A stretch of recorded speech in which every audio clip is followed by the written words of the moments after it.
இதனிடையே உள்துறை அமைச்சர் அமித்ஷா அண்ணாமலைக்கு முக்கியத்துவம் கொடுத்து அவர் மூலம் நடத்தி வரும் பேச்சுவார்த்தைகள் எடப்பாடி பழனிசாமிக்கு கோபத்தை ஏற்படுத்தியிருக்கின்றன.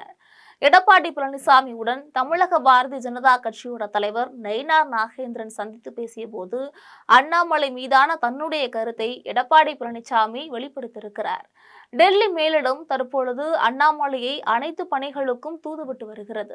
அவரை அடிக்கடி டெல்லிக்கு அழைத்து பேசுகிறார்கள். அவரது செயல்பாடுகள் எல்லாம் அதிமுகவுக்கு எதிராகவே இருக்கிறது.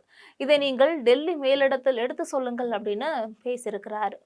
இப்படிப்பட்ட சூழ்நிலையில தான் நயினார் நாகேந்திரனும் டெல்லிக்கு அழைக்கப்பட்டு பேச்சுவார்த்தைகள் நடைபெற்றிருக்கிறது. தற்போதைய சூழ்நிலையில அதிமுக, பாஜக மற்றும் கூட்டணி மட்டுமே இருந்தால் தேர்தலில் வெற்றி பெற முடியாது. ஏனென்றால் வரக்கூடிய தேர்தல் 4 முனை தேர்தலாக இருக்கிறது. எனவே அடுத்த கட்டமாக புதிய நடவடிக்கை எடுக்க வேண்டும் என டெல்லி மேலிடம் முடிவு செய்திருப்பதாக தெரிகிறது. தற்பொழுது எடப்பாடி பழனிசாமி எடுத்திருக்கக்கூடிய முடிவுகளால பாரதிய ஜனதா கட்சிக்கு எந்தவித லாபமும் இருப்பதாக தெரியல. இது தவிர 50 தொகுதிகள் தேவை என கோரிக்கை வைத்த போது 30 தொகுதிகளுக்கும் மேல் தர முடியாது அப்படின்னு எடப்பாடி பழனிசாமி திட்டவட்டமாக சொல்லியிருக்கிறார்.